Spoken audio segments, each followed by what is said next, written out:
Hello again, everybody. Welcome to the Backbone Podcast, where common sense still makes sense in a world that is sick and only getting sicker. And with all the stories that are going around, Trump, Israel, Ukraine, Russia, the big meeting that happened in Alaska, and the possible deal that's going down, the guy that has dominated the internet, the guy who's dominated media over the last week, I would say, is the homeboy that we have on the screen here by the name of Nicholas J. Fuentes. Now, just to give you a little background, I hadn't heard about Nick Fuentes or heard what he stands for until about a couple of years ago. I saw him on, what's the name of that woman? She has that Pearly Things website where podcast where she basically yells at big fat black girls and puts them in their place. She bravely had him on because he had been deplatformed from just about every site and every social media site. He was taken off of Twitter. He was demonetized. I even think they were screwing around with his bank accounts and all that other good stuff. And I listened to what he was saying. And I'm going to be honest, he came off as being pretty authentic. He wasn't the savage maniac that the ADL and the mainstream media portrayed him to be. What a shock. So now that he's back on X. He's not back on YouTube, but he is back on Rumble, and that's where I am a lot. I watch his show, and Jesus Christ, it's like he has a show that he starts to live stream like at 8:00, and he doesn't start his show until about 11:30. It's like, God damn, dude, I need my beauty sleep. I'm an old man now. But I do catch him at times, and he's very provocative, and he's very, how should I say, honest. And when you're as honest as he is about the subject matter that he's warning us about, you're going to create a lot of enemies. And he's created a tremendous amount of energies. And this is a guy who is not my age. I think he's like 24, 25. And he has ruffled the feathers of everybody and their mama over the last few years, and over the last week or two. My God, has he just caused a fucking stir. We're going to get into the whole Candace Owen, Tucker Carlson, Charlie Kirk thing that's going on, because he's eating people alive. And this is a very telling moment in American media history, because we're not seeing people coming out and saying Nick Fuentes is wrong. He's just a psychopath. He's crazy. Just ignore him. No, we're seeing a lot of people, a lot of young people that are agreeing with him and that are seeing things the way he sees them. They're seeing things in a more Catholic light, thank God. They're seeing that the saturation of Israeli policies in America is hurting us. The whole FEMA thing is a disaster. The whole fact that the ADL is writing legislation for the Trump administration on, anti-Semitic laws and rules and all that bullshit. These things are coming to pass. These things are being now out in the open, and people don't like it, and rightfully so. Now, Fuentes here did a monologue on black people, and of course, that's gonna get some panties up in a bunch, But I'm gonna play it here for you, and I just hear the guy out. We'll look at it. We'll talk about it. We'll analyze it. We'll break it down. I think you're gonna like what he has to say. You know what? I don't want to poison you. Here's old Nick. Take it away, buddy. It's a shame. I really do believe, look, I think black people are not irredeemable, but there just needs to be brutal honesty. It's like, look, these black people are really struggling, and they're turning into these maniacs. It seems like they don't do anything right. They're obnoxious, they're rude, they're inconsiderate, aggressive, cruel. And, look, nobody hates black people for being black. If there are people like that, I think that's exceedingly rare. And I don't consider myself one of them. The reason that people have negative attitudes about black people is because most people's interactions with black people are negative. Yeah, that's 100% true. I could tell you, being on this planet for as long as I have, I grew up in the Bronx, New York, and my school in 1988, 89, they were busing in Black and Puerto Rican kids from the other side of the Bronx, from a school that just wasn't functioning properly. I wonder why. And there was immediate tension, and there was a lot of fights, lots of problems, and this whole integration thing, this whole DEI thing, this forced integration thing, rubbed people the wrong way. And it didn't help that you had Black people, not all, but enough, that were mean, entitled, just obnoxious and rude, just like how he says, just overall negative. And it's very hard to understand or try to have an open mind when you have these people acting like buffoons, destroying property, stealing, fighting, jumping people, 30 guys, jumping on 5.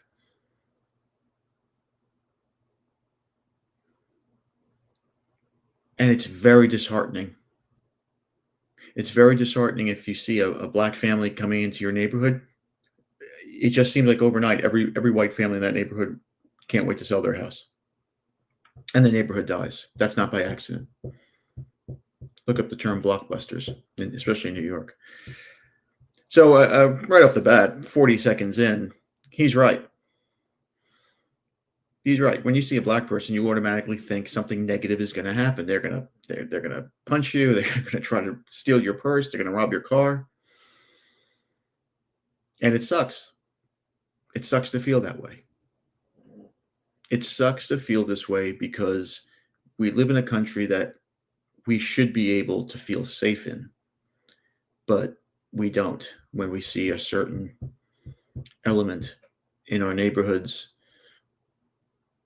in our schools, in our playgrounds, in our parks. Yeah. Most people's interactions with Black people is when you're stuck in traffic and you see a Nissan Altima speeding down the shoulder. And you say, what the fuck? You're not supposed to do that. If everybody did that, it would just be another lane. And, not everybody can do that. But it's like these people have no respect for decorum. They think the rules don't apply to them. There's a huge amount of entitlement. And again, if a cop does pull them over and just asks for their ID, all of a sudden the new thing now is, well, I want to speak to your supervisor, or they're on the phone talking to somebody, because they're always looking for that payday. They want the cop to lose control and punch them or do something to them where some race-baiting lawyer is going to take their case and try to sue the city for $2 million. That's what they tried to do. These people are so out of control because we've pacified them for so many years. We've pacified them by being afraid to be called racist. That they are now, they're basically like poorly raised children. They were never disciplined in the beginning. And so now they run amok. And they run amok by destroying schools, by destroying buildings, by destroying neighborhoods, trafficking drugs into those neighborhoods. All of a sudden now you have a rise, especially in my little town, of out of wedlock babies all over the place. and you have more car accidents because people drive irresponsibly. And it just turns pretty beautiful little white towns into wastelands after a while. There's garbage all over the place. I had never seen garbage down here until recently.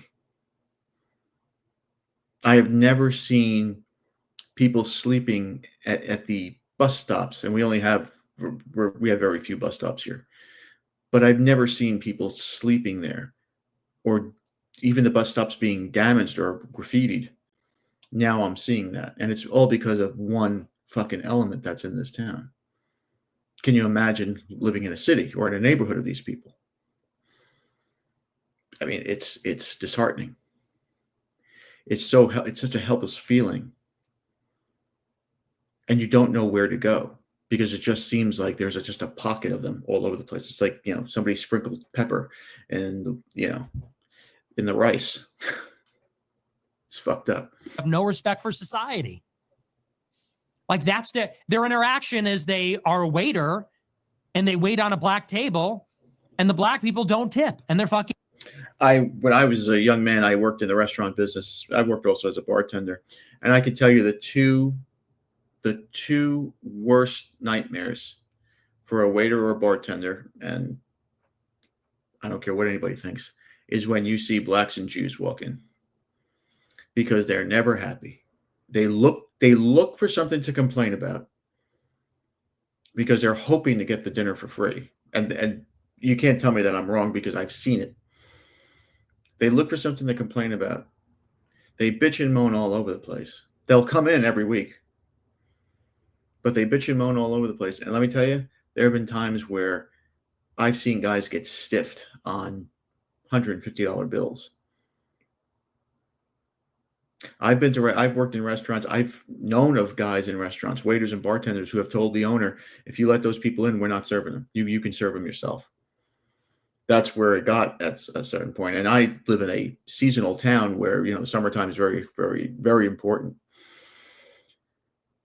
And a lot of these waiters will say, I'm not taking that table. Because what's the point? You get 4 or 5, like he's saying, black people there. They're going to be obnoxious, rude. They're going to ask stupid fucking questions. They're going to want the menu changed for them when you just can't. And then they're going to scream and yell, maybe even try to tear up the joint, get into a fight, and cause havoc, and not even tip you at the end. I mean, they'll probably get away with not paying the bill. And we've seen video after video after video in fucking restaurants, in hotels, on airplanes, in Walmarts, where these people just don't understand how to behave in Western society. They act so animalistic. And people don't do anything. You have these white people just standing around with their phones in their hand recording this because they're afraid. Nobody wants to get involved. But again, this is like raising a functional child. They're going to grow up to be assholes, out of control assholes. This is what we have here with the black community. And again, not all, but way, way, way enough. I mean, the social media is covering it left and right. There's a video almost every day, more than one. Being rude. Like, that's most people's interactions. It's stuff like that. They go to the DMV and they see a black person behind the counter and they say, oh, here we go. And the person's rude. Now, it just goes to show people are not racist. It goes to show people don't like people that are rude. That people don't, it's unpleasant. People want to be treated with consideration and respect. And it is true that black people are, in this day and age, unfortunately, seem to have very low moral character. It's not even just the violence, although the violence is pretty striking. If you live your life and you know that you're going to be mugged by black people, it kind of colors your opinion or perception of black people, wouldn't you say? Pardon. If 99% of the carjackings and stabbings and shootings that you see in Chicago are by black people, when you're walking down the street late at night, guess what you're looking for? Black people. Yeah, I mean, that's pretty much what I said before. You know, there's a reason generalizations exist for a reason. And the one generalization of black people is that they're violent and they have a criminal mentality and they're out of control. And again, not all of them, but enough. And I'm saying probably 75 to 80%. And I'm not ashamed to say that. Look at New York. Look at where he's from, Chicago. Look at Los Angeles. It's a disaster area. It's a fucking war zone there. And it's because, again, low moral character, no sense of morality. There's no virtue there. And a lot of that sickness that black people are displaying is seeping over into poor whites, because I see a lot of white people that are just behaving the same way now. Poor, low income whites. That behavior is the same. I've never seen as many out of wedlock children from white women ever like I have in the recent years. Ever. That's a disease. That's an insomnia that's spreading across this country. And it's because, hey, if the black girl can do it, why can't I? If the black girl can get on EBT, why can't I? If the black person can get on welfare in Section 8, why can't I? You know, if one people get it, then everybody else wants it. That's not what we were here. That's not why we're here. We're here to make the most of our opportunities. And it just seems like we're going down a very, very, very, very slippery slope, culturally, morally, by following a terrible example, an example beneath us. Let's go back to Nick. And you equate that with danger. And it doesn't take a lot of them to spoil the whole bunch like that. And we just want black people to take accountability and say, look, I'm not a bad person. I'm not a bad person. It just seems that every time I encounter you people, for the most part, it's negative. And sometimes extremely negative, like I could get a gun in my face. You know? That's a problem. And people go, well, you are just loaded up with hatred and racism. It's like, I'm really not. I'm a really friendly person. I'm a really polite, friendly person. I give everybody a chance. But if I'm someplace and I see some black person walking in with their pants sagging and they can't articulate what their problem is or what they need, and they're rude and they're aggressive, and I'm in fear for my life, like, yeah, I have a problem with all of that. And people go, and these black people go, well, you're racist, you're racist. It's like, no, I just hate inconsiderate behavior. If black people were super well behaved, we would be racist in the other direction. We'd say, black people, oh, yes, dude, yes. My day is about to turn around for the better. What can I help you with, sir? Please come right on in. Man, what a relief to see you here. You're a sight for sore eyes. If black people were known for being the best, then we would be racist in the other direction. Oh, finally. So yeah, that really bothers me. It just bothers me in this damn ass city, because that's all it is in Chicago, is just these black people who can never take accountability. It's always somebody else's fault. Yeah, that's the other major issue, is there's no accountability. And anytime anything happens where there's repercussions for their behavior, it's always the white man's fault. And like I said, this is partly white people's fault, because we've pacified these people for 60 years. And in that 3 minute and 56-second monologue, I didn't really hear anything that's out of line or anything that isn't true. And this whole new thing called black fatigue, my worry is not that we have black fatigue now. My worry is what happens after black fatigue. I mean, once you hit fatigue, you start to get into the I don't give a fuck anymore category. And that's when things get dangerous, especially when white guys are pushing the I don't give a fuck anymore button. That's when things get really dangerous. And that's when things could become out of hand. And black people certainly don't want that. The country doesn't want that. That's what we have to avoid.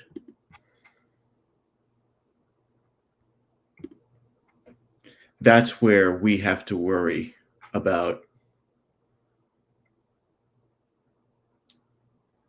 the fuse being lit. Because right now, I think people are still like, these blacks, I can't stand them, these Jews can't. But sooner or later, these laws and the antics, they can trigger you from being in one stage, which is the fatigue stage right now, to being at a point where, you know what, fuck these people. I'm already numb to the whole being called a racist thing. I'm already numb to being called an anti-Semite. I'm already numb to Islamophobia, misogyny. I'm already numb to all that shit. You can't do anything to me anymore. And the most dangerous person in the world is the person that has nothing to lose. When that guy comes out of the shadow, that's the monster. That's the monster that Nietzsche talks about. Can you control the monster? That's the problem. Because when he gets out of control, that's when they start calling it World War II, World War I, civil wars, revolutions. Those words start coming up. Those titles start coming up. And there's nothing black people will be able to do about it. There's nothing Jews will be able to do about it. There's nothing the federal government will be able to do about it. There's 400 million guns out there in the United States. And it could start. I don't think it will start in my lifetime. But I think in the next 15 to 20 years, people will start looking for that match to light that fuse. And then God help us all. God help us all for that. Because now we're at a point of no return.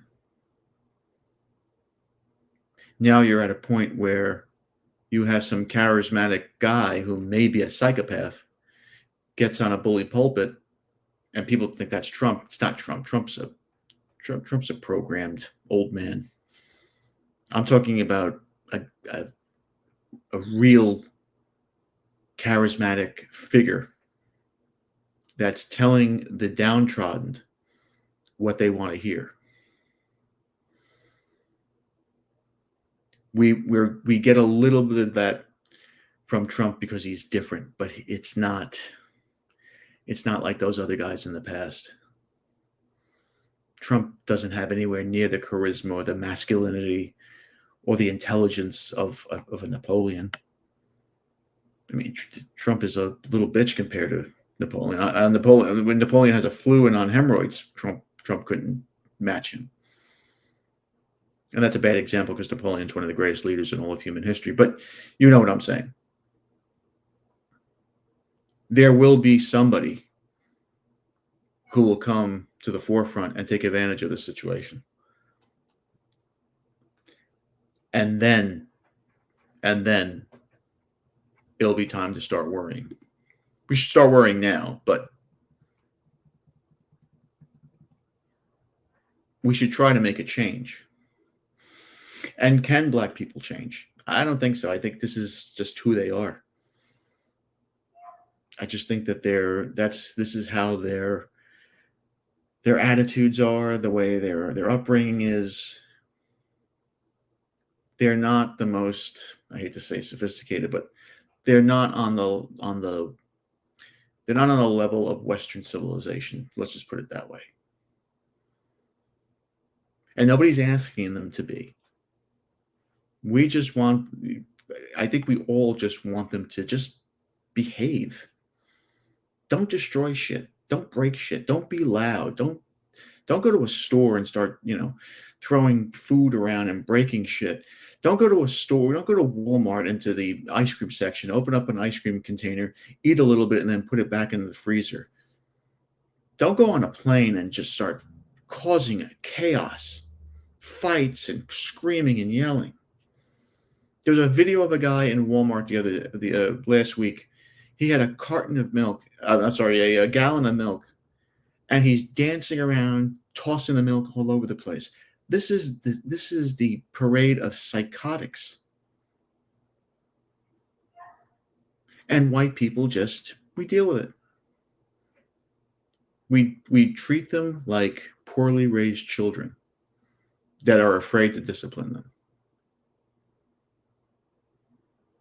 Does that make me a racist for saying that? I don't give a fuck anymore. Is Nick a racist? I don't know. Probably not. He says he's not, so I'll take his word for it. But if he's telling the truth, if he's observing something and he's telling the truth and calling it like it is, and we know it for a fact because we see the same thing, is it racist or is it reality? And if this Nick Fuentes guy is a psycho and a nut and he's out of touch, he would be ignored, just like every other nut job moron. People wouldn't even pay attention to him. But everybody is terrified of this guy. Tucker Carlson and Candace Owens just did an interview that launched this week, where they did a 15-minute portion just on Nick Fuentes. Why? If he's so meaningless, if he is, as Tucker Carlson said, a gay child, I don't know how we know I don't know if Nick is gay or not, but how would Tucker know? From Chicago, he's just irrelevant. Why even talk about him? And why talk about him for 15 minutes? If he's so irrelevant, why bring up all the things that he said? Well, he must be a little relevant if he remembered. But we'll talk about that saga this week, because he is pissed off Candace Owens. He's pissed off Tucker Carlson. He's pissed off that other mental midget fruitcake, Charlie Kirk. He's just pissing off a lot of people, and he's pissing them off not because he's lying or telling, being disingenuous. He's telling the truth, and that's what they're afraid of. Because when you tell the truth, you have nothing. You don't have to worry about remembering anything. Just tell the truth. The truth will set you free. And he seems to be very relaxed in his way of dealing with these subject matters, while these other people are not. The ADL, all these social media platforms, they went after him like I did some research on him. I couldn't believe that. Why would the federal government go after this kid? He's 22, 23 years old. Just because he says things about Israel, or things about blacks, or things about homosexuals? You got to deplatform him. You got to basically cut off his way of making a living. He got kicked out of school.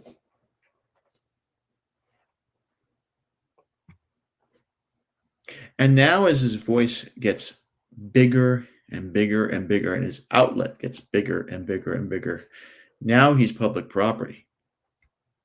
Now he's really dangerous. But the issue for Nick would be, is he in danger himself? Now, back in December, there was a maniac who came to his door with a crossbow and a gun. He had killed, I think, a mother and a child in the town next door, where Fuentes lives. And he came to his door and he wanted to kill him. When the police arrived, this kid ran out the alleyway in between the houses, killed 2 dogs, that motherfucker, and then he got into a shootout with the cops and he died. But these are things that he's got to worry about now. And he was doxxed on, I think he said X, where somebody gave up his address, which should be totally illegal, and that person should go to jail. That person should rot in hell, frankly. But is he in danger? Is he in danger from bigger forces, not just some psychopath liberal? Is he in danger from other forces out there, federal forces, maybe a spy agency that starts with an M? I think at this point now, if you were to take out a guy of this, with the spotlight that he has on him now, you'll just make him a martyr. And instead of having not one Nick Fuentes up, you might have 100 or 1,000. And then that's when shit gets real. Because you can't kill them all. And this isn't a movement now. You have teenage boys and girls who are listening to this guy, and they see how the world is going because they have social media. 30, 40 years ago, you would have never have known anything of the ADL or Trump making deals or any of this stuff because the media was so tight-knit. Now that you have social media and you have all this stuff going on that you have access to, now people's eyes are opening up. And we see that the boomers were a bunch of sellouts. And we see that, hey, you know what? Living around black people can be dangerous. And Jews are pushing for laws to protect them and give them more power in this country and over our money and over our way of life. We do see that now. And it's a very, very incredibly dangerous shift for the establishment, because the establishment does not like this. So when you have people like Nick Fuentes or Jared Taylor or any of these other guys who are going out there saying, hey, listen, we want to preserve our kind, our race, our culture, it goes against what the mainstream establishment wants. The globalists don't like this. And there's going to be some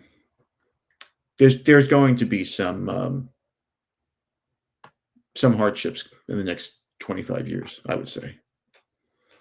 I think we're going to either see some radical change in the way people vote and the policies that are implemented through those votes, or we might not see anything. I don't think it's going to go back to the status quo. I don't think it ever could. But I think the next 25 years will be interesting, and I pray to God that it's not violent. But we can only pray. Leave it in God's hands. And there's my 2 cents. Well, thank you again for watching. Please like, subscribe, comment, and share. Be careful out there, my friends. Satan is always busy, as you know. Be a man. Have a backbone, because masculinity and common sense are worth standing up for. And just remember, if it ends in an ism, it's a mental disorder. We'll see you later.